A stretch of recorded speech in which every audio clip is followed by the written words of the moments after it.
Clear बोलने में 3 साल लगते हैं। पीछे तक के बैठे लोग सावधान। बच्चे को, मनुष्य को बोलना सीखने में 2.5 से लेकर 3 साल का समय लगता है, लेकिन उसे कब क्या बोलना चाहिए ये सीखने के लिए कभी कभी पूरी उम्र भी कम पड़ जाती है कि कब क्या बोलना चाहिए।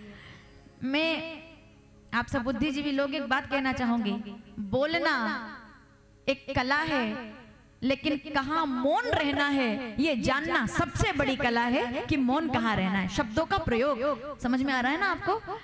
नहीं बोलना था, नाम याद कीजिए, मैं भूल गई। क्या होता है शब्द बोल देने से?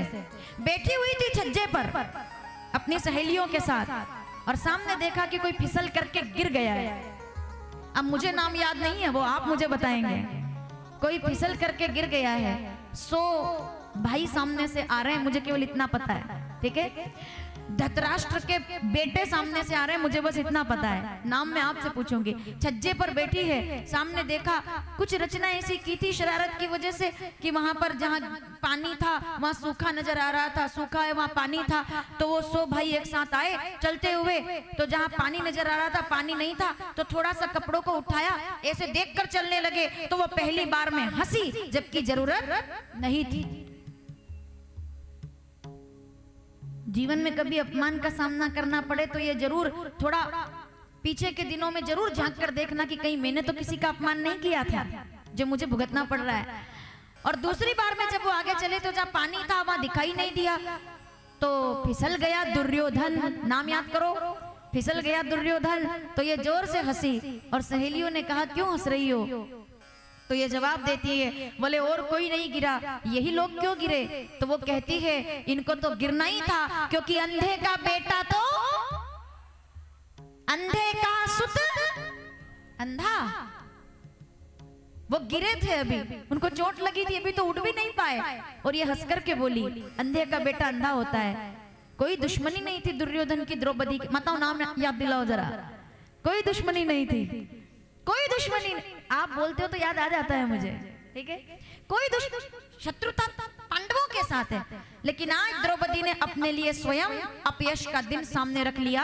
आज दुर्योधन ने कहा एक दिन समय आएगा जब मैं कुर्सी पर बैठूंगा और बताऊंगा कि अंधे का बेटा कैसा होता है। भरी सभा के बीच द्रौपदी को गणिका कह करके पुकारा और कहा कि द्रौपदी को साड़ी खींच नग्न कर दो।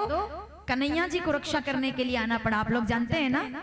इसीलिए सावधान, जब भी बोलो सोच समझ कर बोलो। आपके बोले हुए शब्द ऐसा घाव देते हैं जो समय के साथ भरते नहीं है। हर हथियार से लगा हुआ घाव भर जाएगा, पर शब्द सोच समझ कर बोलिए। तो संतों ने कहा, सनकादिक मुनियों ने, अब तो बोल दिया हमने ये राक्षस बनेंगे, लेकिन हम अपने शब्दों को सुधार कर कहते हैं कि राक्षस तो ये दोनों बनेंगे, लेकिन इनका उद्धार करने के लिए प्रभु आपको धरती पर अवतार लेना पड़ेगा। बोलिए रामचंद्र भगवान की। ये दोनों बनेंगे हिरणाक्ष हिरण्यकश्यप, तो आप आएंगे वराह भगवान के बनकर के और नरसिंह रूप में आकर हिरण्यकश्यप का उद्धार करेंगे। ये दोनों बनेंगे त्रेता युग में रावण और कुंभकर्ण, तो आप श्री राम बनकर आएंगे और इनका उद्धार करेंगे। और ये दोनों आएंगे शिशुपाल और दंतवक्र बनकर के, तो घनश्याम बनकर के आप इनका उद्धार करेंगे। ये हमारा वरदान है, जब जब भी आएंगे आपको आना होगा।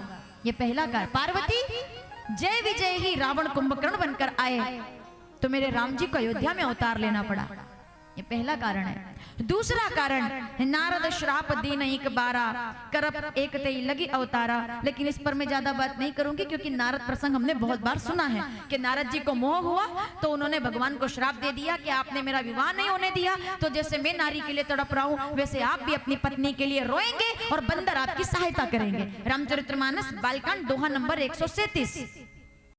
जपो जाई शंकर सतनामा जाते हृदय तुरंत विश्रामा।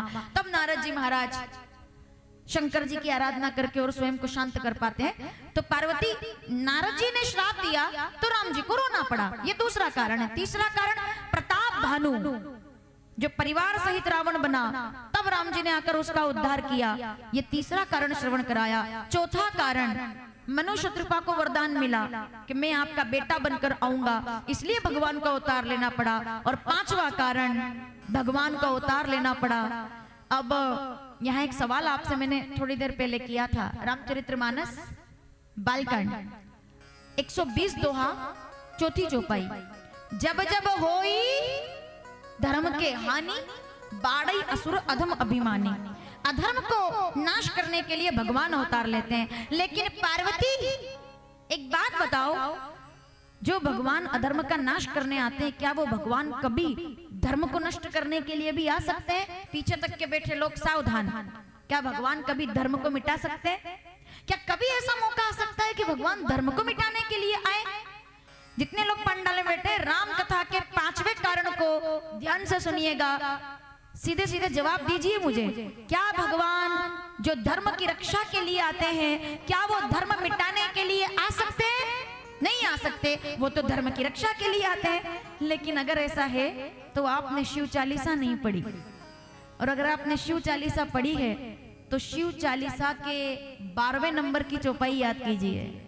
सावधान, इस चौपाई को याद करते ही आपको याद आ जाएगा कि राम जी का अवतार, भगवान अवतार धर्म की रक्षा के लिए लेते हैं, लेकिन कभी कभी भगवान को धर्म मिटाने के लिए भी आना पड़ता है।